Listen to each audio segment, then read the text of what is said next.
Il était une fois un bûcheron et une bûcheronne qui avaient 7 enfants, tous garçons. Le plus jeune n'avait que 7 ans. Quand il vint au monde, il n'était guère plus gros que le pouce, ce qui fit qu'on l'appela le petit pousset. Or, cette année-là avait été si fâcheuse et si dure, la famine si grande, que ces pauvres gens ne savaient plus comment nourrir leurs enfants et résolurent de s'en défaire. Un soir, alors que les 7 garçons étaient couchés, le bûcheron dit à sa femme: « Te vois pas que nous ne pouvons pas les garder. J'ai décidé d'aller demain les perdre dans la forêt. » « Ah, pourrais-tu toi-même mener perdre tes enfants? » « Voudrais-tu plutôt les voir mourir de faim sous tes yeux? » T'as raison, mon ami. Quel grand malheur que la pauvreté où nous sommes. Depuis son lit, le petit pousset avait entendu qu'il parlait d'affaires. Il se glissa sous l'escabelle de son père pour écouter sans être vu. Il retourna se coucher mais ne put s'endormir, réfléchissant à ce qu'il avait appris. Il se leva de bon matin et alla au bord du ruisseau où il emplit ses poches de petits cailloux blancs et ensuite revint à la maison juste à temps pour entendre son père appeler: « Debout les garçons! Nous allons au bois couper des bûches et faire des fagots. » Ils allèrent dans une forêt fort épaisse où à 10 pas de distance on ne se voyait pas.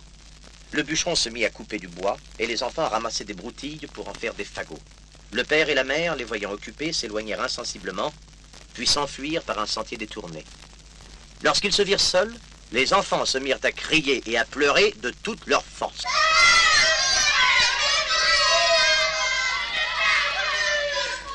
Le petit pousset était bien sûr de lui. Mes frères, n'ayez pas peur, je vous ramènerai au logis. Suivez-moi.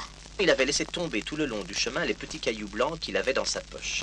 Et il n'eut qu'à les suivre pour retrouver bientôt la maison de leurs parents. Dans le temps que ceux-ci étaient rentrés chez eux, le seigneur du village leur avait envoyé 10 écus qu'il leur devait depuis longtemps. « Ah, Guillaume, t'es un monstre! Là de quoi les nourrir à présent que nous les avons plus.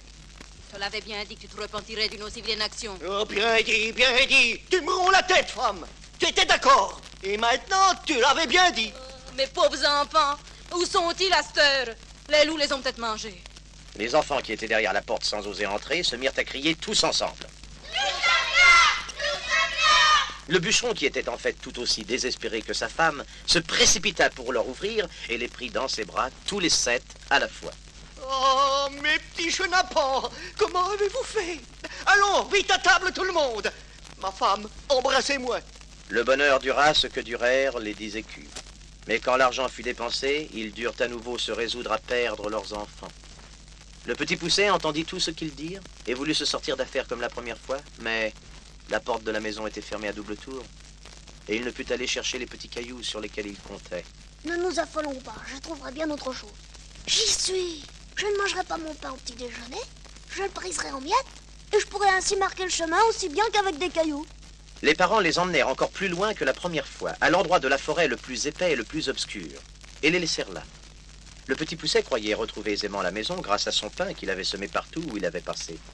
Mais les oiseaux étaient venus, qui avaient tout mangé. Alors le petit pousset grimpa dans un arbre et découvrit dans le lointain une petite lueur, comme d'une chandelle. Puis ses frères dans la direction où il avait vu la lumière. Ils marchèrent longtemps et arrivèrent enfin à la maison où était cette chandelle. Ils heurtèrent à la porte et une bonne femme vint leur ouvrir. « Hélas, mes pauvres agneaux, où êtes-vous venus?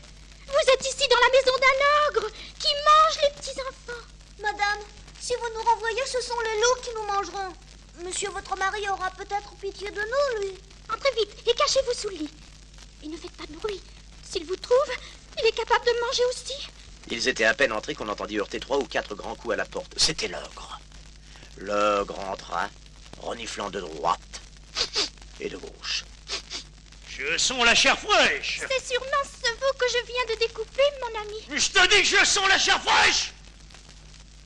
Il y a ici quelque chose que je ne comprends pas. » Il alla droit au lit d'où il tira les 7 petits garçons tremblants de terreur.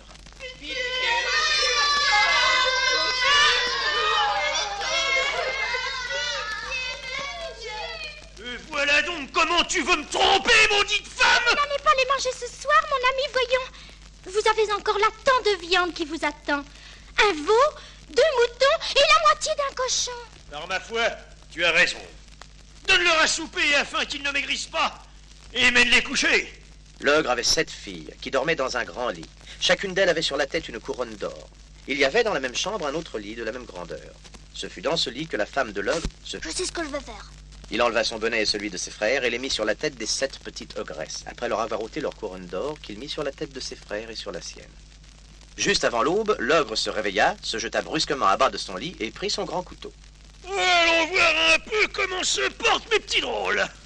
Dans l'obscurité, il s'approcha du lit des 7 petits garçons, leur chercha la tête à tâtons et sentit les couronnes d'or. Et vraiment, j'allais faire là un bel ouvrage.